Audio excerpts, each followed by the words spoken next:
Tonight, we're remembering a music icon, Aretha Franklin, the Queen of Soul, passing away today at the age of 76. A live look right now at the Hollywood Walk of Fame, where there's a growing memorial of flowers, cards, photos, and balloons, all in her honor. The music legend, winner of 18 Grammy Awards and 112 Billboard singles, including hits like Respect and I Say a Little Prayer, lost her battle with pancreatic cancer, surrounded by family at her home in Detroit. The daughter of Baptist preacher left her indelible mark on the world with a voice that transcended generations. Earlier this evening, I spoke to Harvey Levin, executive producer of TMZ, about the legacy Franklin leaves behind. Harvey, good evening to you. As we look back at Aretha Franklin's life, 76 years old, it's just too soon to say goodbye to the Queen of Soul. How will she be remembered? Well, Sandra, I think that is a great question, because I think there are at least two transformative elements to Aretha Franklin and the legacy she leaves. And one is obviously singing. I mean, she is arguably the greatest singer we've ever had on so many levels. Aretha could sing anything, from opera to soul, R&B, anything. But, you know, and people know that.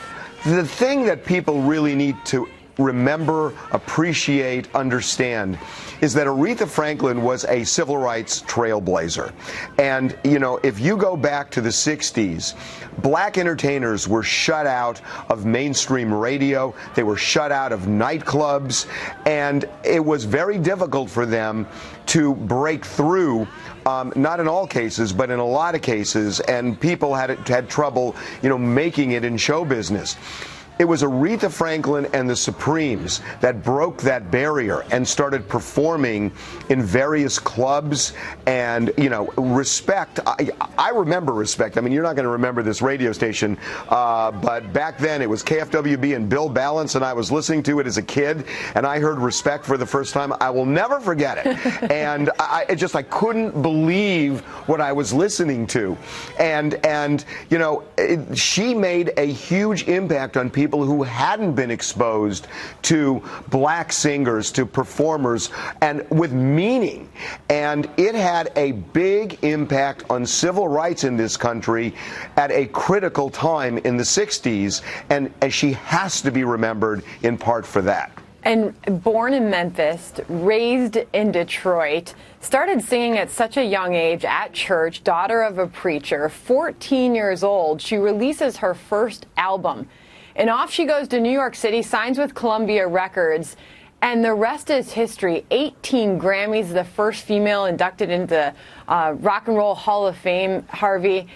It takes a lot of talent, but also a lot of hard work. As we have heard from those who played with her and performed with her, she was incredibly dedicated to her profession. So dedicated, Sandra, and a lot of introspection, and I'm glad you said that, because we talked today to the producer of a biopic that's being done on Aretha Franklin, and the star of the biopic is Jennifer Hudson, who will play her, which makes a whole lot of sense, and Aretha picked Jennifer Hudson, but the producer was telling me that he spoke with Aretha as late as last week, and she was so involved in this project and engaged, never told him that she was dying, but what she wanted to get out, and the point of this documentary is what you said, that it wasn't just Aretha just walked out and sang Respect. She had to find her voice, and she had to figure out who she was as a performer and as a person, and then make that work. And that doesn't happen accidentally. And this biopic is about precisely that. It's Aretha Franklin finding her voice, finding who she was, and then making the impact she had. It sounds just incredible, but she was actively involved, and getting that message out has been really an important thing for her, maybe one of the most important things over the last 6, 7, 8 months as she was working on this biopic. It's gonna come out, and from what I'm told, this is going to be a real tribute to Aretha Franklin. And obviously known for her beautiful voice, but also an amazing musician, amazing pianist. Aretha Franklin and that quiet battle she had here in the last few months, last year of her life with pancreatic cancer. Her family saying goodbye to her. We all say goodbye to her today. Harvey Levin, great to have you on the program tonight. Thank you, Sandra. We'll be right back.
Steve Hilton goes one-on-one with Dr. Jordan Peterson inside his Antidote to Chaos and Critical Rules for Life. We're going to be frank about the situation. Plus, a must-see Q&A with our studio audience on a Next Revolution special, Sunday. That's our story on this Thursday evening. Thank you for joining us. I will see you back here tomorrow morning on America's Newsroom from 9 a.m. till noon. And here's another look at the Hollywood Walk of Fame tonight. As we say goodbye to the Queen of Soul, we'll let her play us out. Tucker Carlson is up next.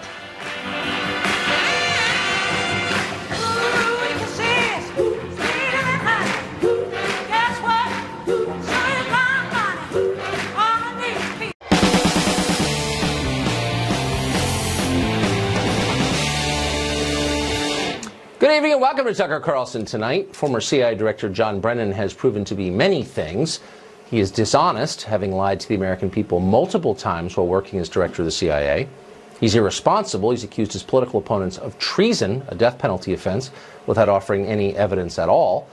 But above all, Brennan is vocal.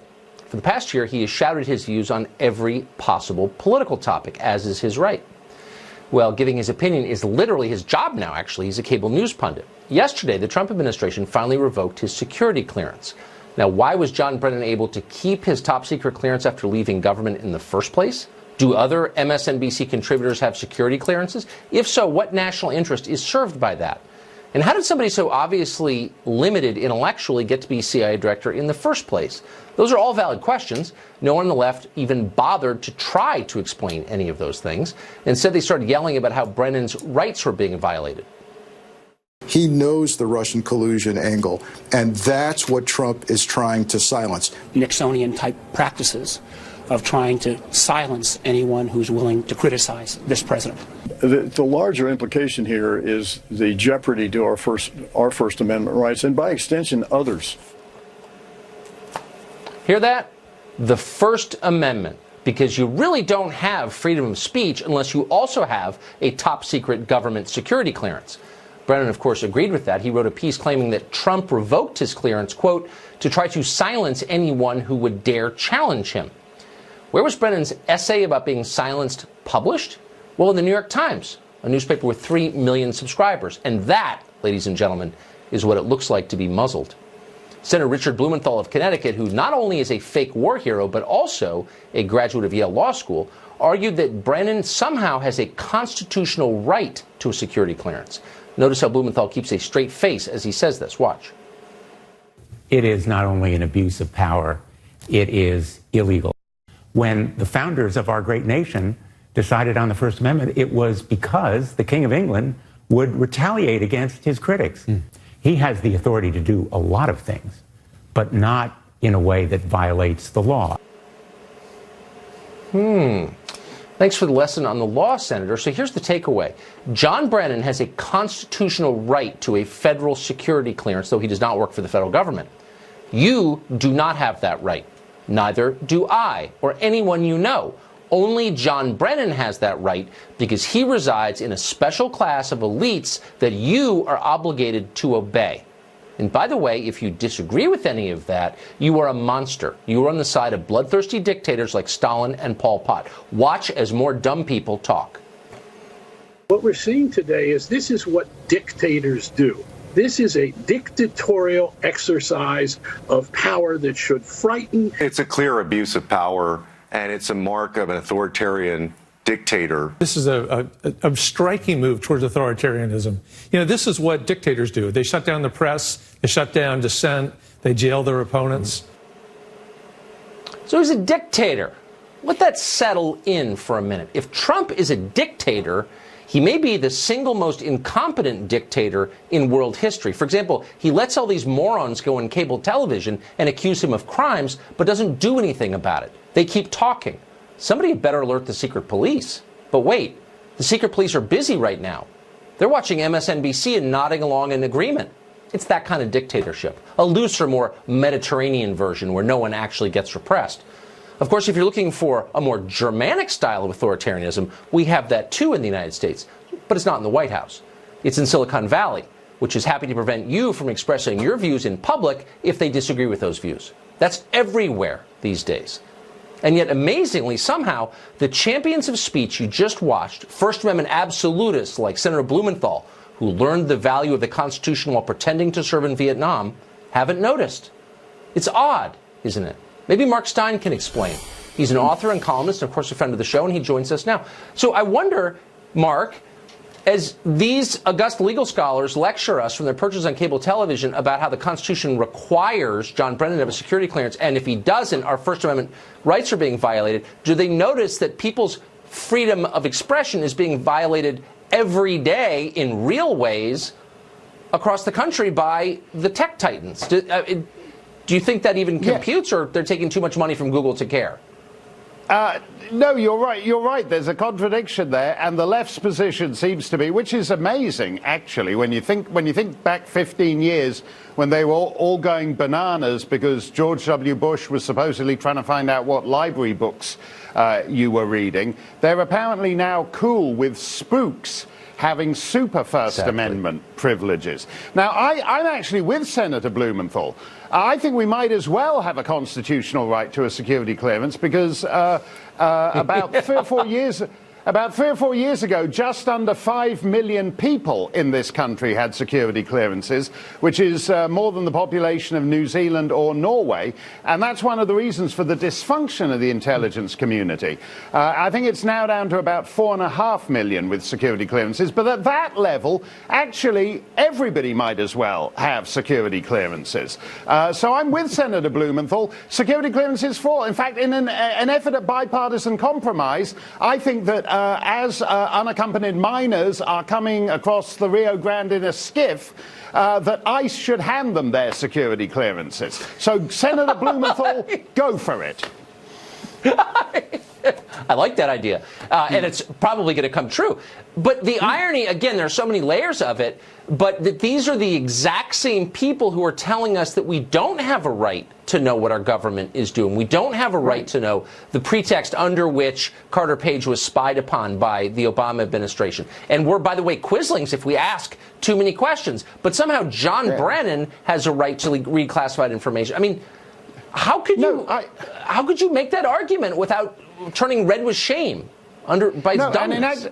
It's in actual fact, if you read John Brennan's column in the New York Times, it's actually faintly creepy because at one point, he actually says at one point, I want to make sure I get this right, that a variety of politicians, political parties, media outlets, think tanks, and influencers, that means you, Tucker, you're an influencer, you're readily manipulated wittingly and unwittingly by Russian intelligence. So you, Tucker, you don't even know you're being manipulated by Russian intelligence. But the fact that you're objecting to John Brennan telling you you're being manipulated by Russian intelligence is the clearest proof that you're being manipulated by Russian intelligence. This is all this guy's got. And this is why, if he wants to be this idiotic in public, if he wants to be just another obscure MSNBC pundit, he should do it without a security clearance. And one other thing, Tucker, when they say, oh, this is the action of dictatorships,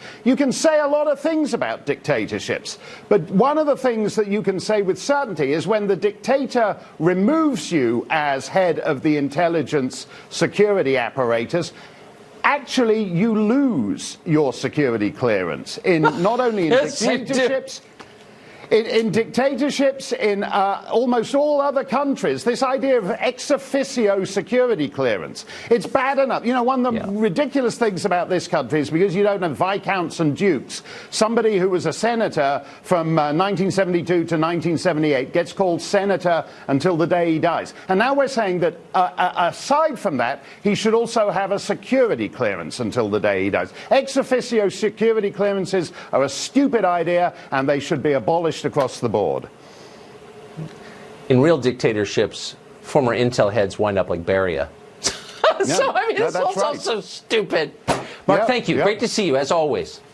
Thanks Ethan Merriman is a radio show host. Thank you. In California, Ethan joins us tonight. So, Ethan, I didn't go to Yale Law School, couldn't get in. But where in the Constitution does it say that former spies are required to keep their security clearances?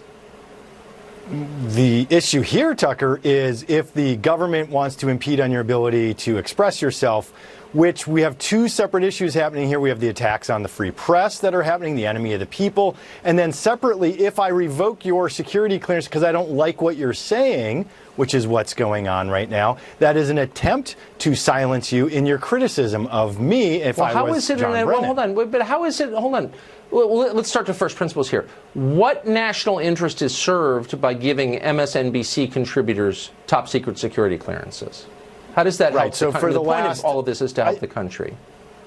At least 6 administrations, maybe it's 5, have retained those security clearances after they've left office, because the current sitting CIA director, for example, may want to refer to the previous CIA director for information about an operation, some inside scoop on why they were doing something or what they were doing. And instead of having to go through a security clearance every single time that they wanted to have a conversation about it, you kept the security clearance in place. I understand how the system, the system has worked, but we're not talking about the system, we're talking about John Brennan.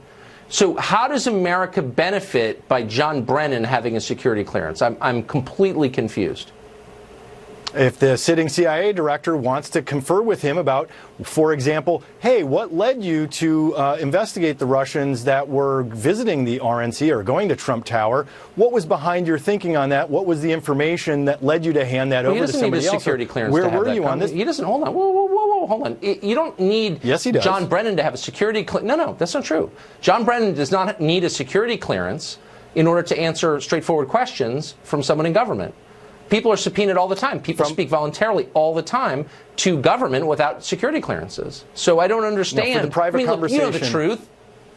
No, there's no... John Brennan can answer any question he chooses to answer. He doesn't need a clearance. And I'm just wondering, the truth is, this is insane. There's no scenario that you could create where we need to give John Brennan a security clearance. That's a privilege that he has. It's tradition that we have. It may or may not be justifiable, but it's not his right. I mean, that's insane. He's an unelected bureaucrat who now works as a contributor on a cable news channel. Just like you, just like me. We don't deserve security clearances, do we? No, we don't deserve it. And what's interesting, though, again, is there are two separate issues that are coming together here. One are the daily attacks on the press. We are the enemy of the people, except for you and some others here, but most of the press is considered the enemy of the people. And now that Brennan is on one of the less favored networks, he's an enemy of the people, and therefore one of the ways to silence him is to very publicly revoke his security clearance. But how does that silence? What do you mean? Why does he have it? Look. It's a measure of the depth of the corruption that he would have a security clearance in the first place. There's no scenario where the rest of us benefit from that. It's another stupid Washington tradition. I can tell you, having lived there all my life, there are many of them. And this is one, and it came to light because this show brought it to light, and it's totally indefensible. So rather than defend it, they're just like, oh, Richard Blumenthal says you have a constitutional right. It's illegal to take away his security clearance. How is that true? Exactly. Well, actually, there's an argument for that. So in administrative law, at least, Tucker, to take away somebody's livelihood, so in this case, maybe his security clearance could be argued that is the source of his livelihood. I mean, why is he at MSNBC, for example? I mean, because he was CIA that tells you right because there. He had security clearance. Oh, I get it. So you're conceding that he's using this. Wait, hold on. What you're saying is that John Brennan is viewing top secret information and using that in his role as an MSNBC contributor. Well, what else are you saying? I'm saying that if that's central to his livelihood. Well, no, John Brennan shouldn't be using top secret information to which he has special access in his role as a cable news pundit. No? I'm not suggesting that he's using that to view classified information. That is a credential. That is a credential that gives you a job. It's meaningless unless you can exercise it. No, and that's not even why you retain that privilege is so the CIA director has information that is new, for example, since your operation when you were CIA director, to have the conversation about the continuance of the operation. But you can have that conversation. Clearance. You can ask John Brennan whatever you want.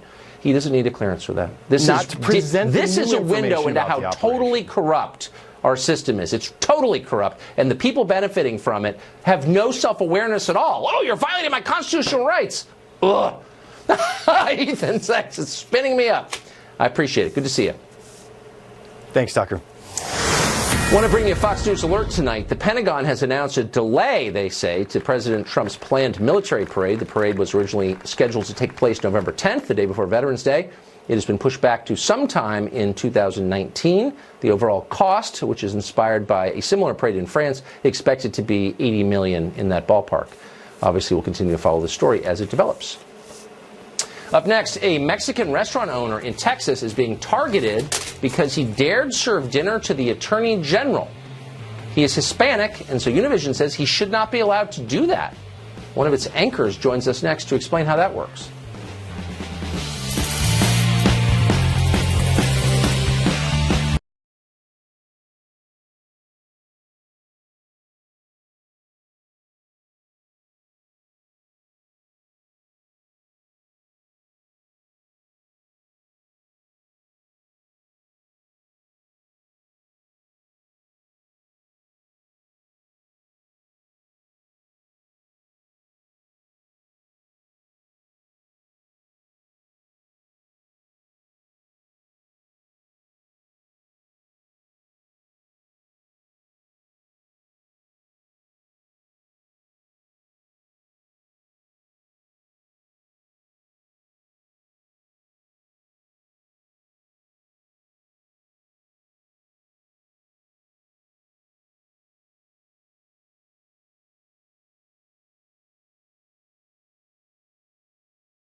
now.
Well, the left claims to love Hispanics, but that love seems to evaporate very quickly if individuals take the wrong approach on politics. Here's one example. Houston restaurant owner Dominic Lorenzo recently took a photograph with the Attorney General, Jeff Sessions. He said he was proud to host Sessions at his restaurant, which is called El Tiempo Cantina. Lorenzo didn't endorse Sessions' politics. He just said he was happy to serve a prominent American. But that was too far. Now the restaurant is being barraged with calls for a boycott, and Spanish-language channel Univision is leading the attack. Enrique Acevedo is an anchor over at Univision, and he joins us tonight. Enrique, thanks a lot for coming on. Of course, always I a pleasure. misread this whole thing. I thought you guys were a news network. I didn't know that you were enforcers of ethnic solidarity, but you are. So your job is to make certain that if a Hispanic in America steps out of line, that you pummel him and make sure he gets back into the herd. Is that how you see your job as a journalist? Not at all, and I'm not sure if you're referring to a specific news report or something you saw on one of our newscasts, but I have no recollection of us doing anything like that, Tucker. Our mutual friend, Jorge Ramos, is calling, in effect, for this restaurant owner to be punished because Hispanics are not allowed to eat with Jeff Sessions. And I was just wondering, I thought in 2018, regardless of your race, you could eat with anyone you wanted. But that's not true, I guess, right? According to Univision? That's not what Jorge said. And, you know, I'm not surprised this is happening. Oh. This is what a divided America looks like. It's a result of the trickle-down incivility that starts with the president calling women dogs and immigrants animals, journalists enemies of the people, and then it spreads everywhere through the kind of incendiary rhetoric we hear from you or Sean Hannity or Laura Ingraham. So you're saying that Donald Trump is controlling Jorge Ramos's brain? Does Jorge know that? Of course, Donald Trump doesn't control, I don't think, anyone's brain. Sometimes but you just said that it was he Trump's controls fault his that own Jorge's brain. Calling for a boycott. I have to say, but to be honest, I think this is what we get when we start, with the hate, the division, with the lack of context, with the resistance to facts that we see in our politics, and that it's also spreading to a larger contingent of what we call the media. So you guys are joining in, I guess so. But did you think when you joined Univision that part of your job would be to attack disobedient Hispanics? Was that in the contract, or is that just like something you discovered when you started working there? Of course, that's not something that we do at Univision, and you know Jorge very well. You know that. No, it's he would something never you're say doing or do right anything now. like that either. Oh, no. That's literally exactly what he's doing. He's saying this man is Hispanic, therefore he has no right to say anything nice about the Attorney General of the United States. If this guy was African American or Asian or white, it wouldn't be a big deal. But he's Hispanic, therefore he's not allowed to, because Univision decides what Hispanics are allowed to do. That's kind of a weird position for a news network, don't you think? There's something to be said about Jeff Sessions, about a man and the moral contradictions of a man that has opposed every effort to reform our broken immigration system in the last 2 decades, that has led the charge to dehumanize and criminalize immigrants, their story, their culture, and then suddenly shows up at a Mexican restaurant to order huevos rancheros. That's like Cuban officials going to a McDonald's to order a Big Mac after a speech on American imperialism. Wait a second. Was the owner? Doesn't fly. Was the owner an immigrant? Wait, hold on. Was the owner an immigrant? I thought he was an American. I don't think that makes a difference. There are a lot of immigrants that are American citizens, so it's pretty much. Hold on. Slow down. Hold on. So you're saying if you have a Hispanic last name that you must be an immigrant? Is that what you're saying? I mean, that's not an assumption I make. There are lots of Americans with Hispanic last names. I grew up next to a bunch of them. Okay, of course. so I mean, why like would I it said, be there are a wrong lot for of an immigrants that are American citizens, so that's a peculiar distinction. I'm aware, but so he's an American. I mean, I'm assuming he is. I hope he is. I hope everyone here is an American. So he's having a meal with the Attorney General of his country, but he's not allowed to because why? Just speak slowly so I can understand this. I didn't say he's not allowed. Of course he's allowed. And I think every restaurant should serve their clients. And we shouldn't, I'm one of those people who doesn't believe in public shaming and in this type of behavior when we see a public official. It doesn't matter if you don't agree with his politics or with the administration that he works for. I actually think that we should all be for civility. But this is what a divided America looks like. This is what, and I'm sorry to say, shows like yours or Sean Hannity's are feeding. Right. So, okay, I'm feeding it. Right. This is a confusing time, 2018. Who knows what the boundaries are? I'm totally opposed to illegal immigration. I think that our legal immigration level should be lower because the country's getting too volatile. Those are my sincere views. I also like Mexican food since I grew up on the Mexican border. Should I be allowed to eat Mexican food? No. This is, I think, what people are pointing out, the contradiction of attacking someone's culture, someone's story, and then celebrating their food and celebrating what do you mean their food? It's American what they find food. convenient to celebrate about their story. What, you think you own tacos now or something? I love this. It's so crazy. No one does, by the way. Oh, really? Because it sounds like you feel like you own tacos. No. I feel like I do. I feel like they're an American food, and I'm going to keep eating them, even though I agree with Jeff Sessions. I'm glad you do. No, and I think everyone should. Tacos, guacamole, and we should all celebrate each other's cultures. We feed off each other. It's what makes us each other's cultures. It's an American diverse food. and stronger. It's an American feeding off each other's cultures, borrowing from each other's cultures, learning from each other's cultures. I'm from San Diego, man. Those are my tacos. Mine. Right. Anyway, thank you. Great to see you. Great to see you, too. Democrats in Minnesota outdid themselves this week. They nominated an alleged domestic abuser to be attorney general, while a congressional candidate has been accused of marrying her own brother in a bizarre immigration scam. You can't make this up. We're not going to, but we have the details for you after the break.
Democrats in Minnesota held their primary elections this Tuesday and outdid themselves. They chose the best and the brightest in the state to contend for high office in November. Among them, DNC Vice Chairman Keith Ellison. He won his primary race for the Attorney General of the state. Amazingly, he was just hit, though, with allegations of domestic abuse, violence against an ex-girlfriend who herself is a liberal activist. Interesting, but it gets weirder than that. A woman called Ilhan Omar won the Democratic primary to replace Ellison in the 5th Congressional District of Minnesota. She has been accused of executing a bizarre immigration fraud involving a marriage to her own brother.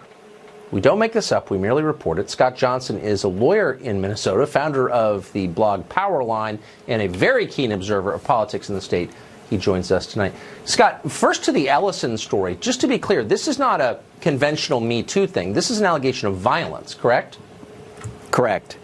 But the charges just were made public on Saturday evening, and they are still reverberating. As of this afternoon, the Democrats were asking Keith Ellison to answer questions, which he has so far refused to do. Not all allegations are true, of course, and I think it's always important to remember that. How credible are these allegations? Well, from what I've looked at, I think that they are quite credible. They were originally made by the lady's son on a Facebook post, and they cause people to take a look back at the lady's tweets over the period of time that she was dating Ellison, and she alludes to being the subject of abuse in a Me Too kind of fashion without naming the perpetrator. But in fact, she was dating Ellison at the time. There are photographs of the two of them together, and I think the allegations, it's fair to say, he should not be presumed guilty, but they are serious. I mean, Al Franken was forced out of the Senate for something far less than this. It'll be interesting to see. So tell us about the woman who was just nominated to replace him in the 5th Congressional District, married her brother? Can that be right? Well, I'm still asking myself that question. I got a tip 2 years ago that, in fact, Ilhan Omar was married to 2 guys, and that her brother was husband number 2. And so far as I was able to check it out at the time, it seemed to check out, and I asked her campaign to comment on what I had found, and they sent me back an email from a criminal defense attorney refusing to respond to the allegations and calling me a bigot. Well, after I wrote about it on Powerline, a local reporter for a small online publication called Alpha News, Priya Samsunder, followed up on what I had written, and Priya found all kinds of social media evidence supporting the evidence that husband number 2 was in fact her brother. And as Ilhan explained at the time, she had never legally married husband number 1, who she has always held out as her husband and the father of her children, and explained that she married husband number 2 for a short period of time, 8 years later, but has refused to answer any questions about him in the 2 years since we've been writing about it. You think of Minnesota as such a straight-laced state. I guess we need to revise our view of it. Scott Johnson, thank you very much. Really an expert on that subject, for sure. Thanks. I appreciate your interest, Tucker. Thank you. Drug ODs reached a record high this year. We got the new numbers. Congress's priority naturally is to release thousands of convicted drug dealers back into the streets. We're not making that up either. We've got details next.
People in politics lie a lot. You probably knew that. It's hardly news. What's more interesting is when they say what they really think, and they do sometimes.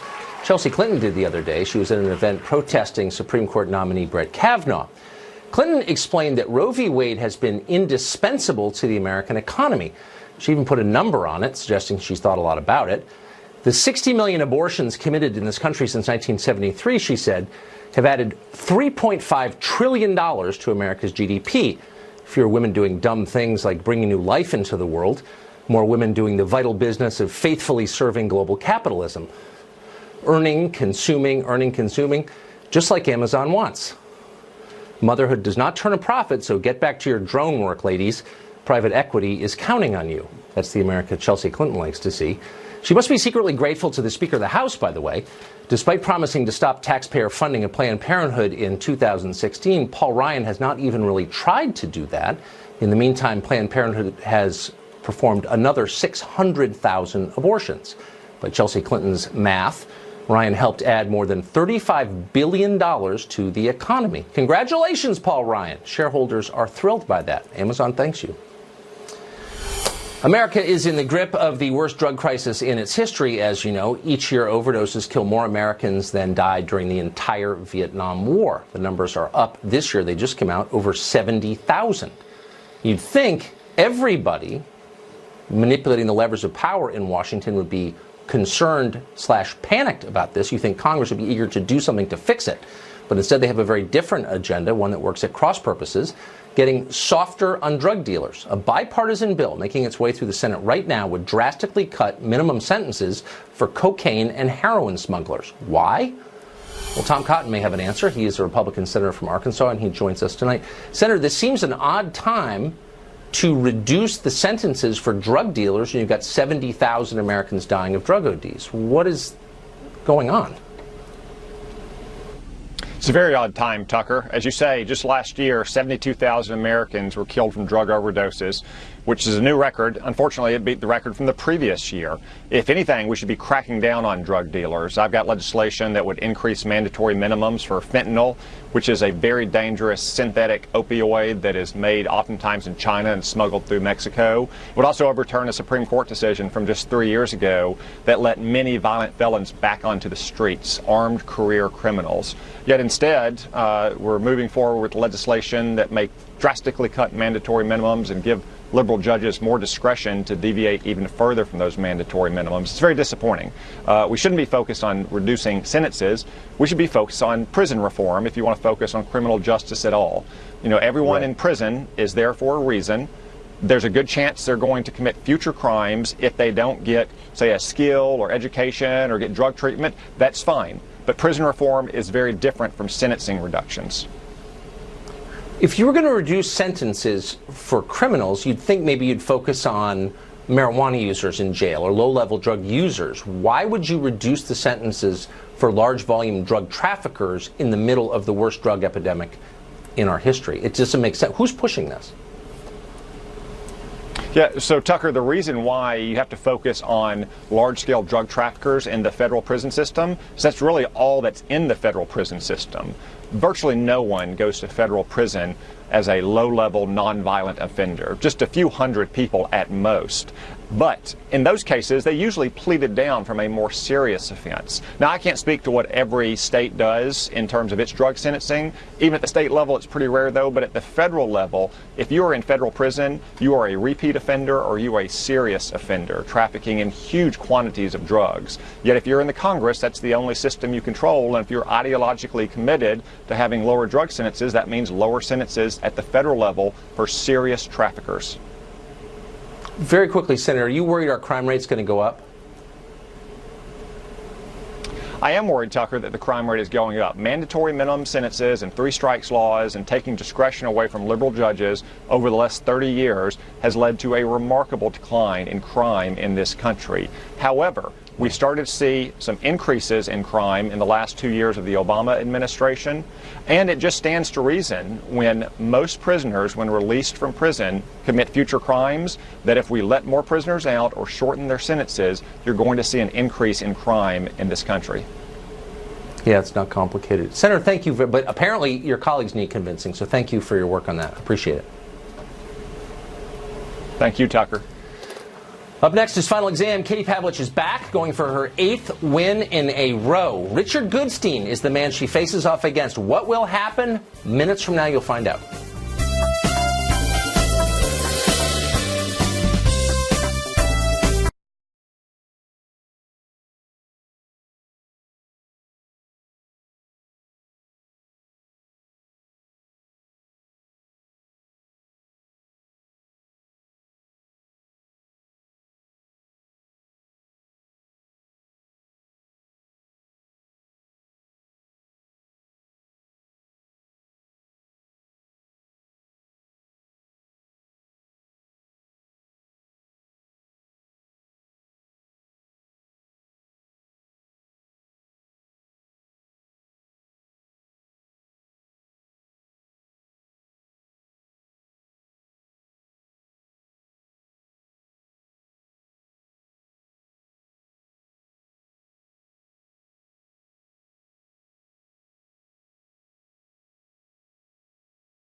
That time has come finally. Final Exam, where we pit the news experts we know best against one another to determine who has been paying closer attention to what happened this week.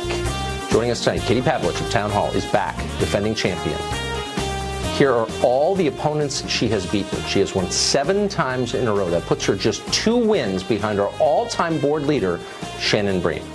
Her challenger this week his attorney, Clinton campaign advisor, frequent guest of this show, and noted news expert Richard Goodstein. Wow, that is. I don't know who came up with that pairing, but this is probably the most intense face-off we've had so far. Can I say, Tucker? I feel like Katie's the Ken Jennings of Final Exam, and I don't know. The Ken Jennings. I don't know whether I can get to be able to call a friend, and I'm just assuming you can guarantee no Russian meddling, no Russian meddling in this. I hope you. The only thing that's going to help you is prayer, Richard. So get in touch with your spiritual side. Okay, Get ready for it. I know you know, as a weekly watcher of this, you know the rules. But for our viewers who are just tuning in, here they are. Hands on buzzers. I ask the questions. The first one to buzz in gets to answer the question. You have to wait until I finish asking the question in order to answer it. You can answer once I acknowledge you by saying your name. Every correct answer is worth 1 point. Every one you get wrong detracts a point from your total. The best of 5 wins. Are you ready? Ready. As ready as I'm going to get. Ready. Let's go for it. Question 1. The mayor of a town in the Commonwealth of Massachusetts says he is going to boycott which beer company because that company's founder thanks the president for giving corporations a tax cut. Katie Pavlich. Sam Adams. Is it Sam Adams? Certainly the most famous Massachusetts beer. Is it Sam Adams? We roll the tape. A Massachusetts mayor is now boycotting Sam Adams beer because the founder praised the president. American brewers make the best beer in the world. And the tax reform was a very big deal for all of us. I will never drink Sam Adams beer again. His loss. Well, that goes to Katie. The losers are the people of Massachusetts who are missing out on one of the great beers. Yes. All right, question 2. This is multiple choice. The lawyer for Stormy Daniels, the creepy porn lawyer, says he will run for president of the United States. He's thought a lot about himself, and he says one thing makes him most qualified for the job. Is it A, his extensive experience with adult film actresses and pornography in general, B, his love of economics, or C, his ability to listen? Richard Goodstein. His ability to listen.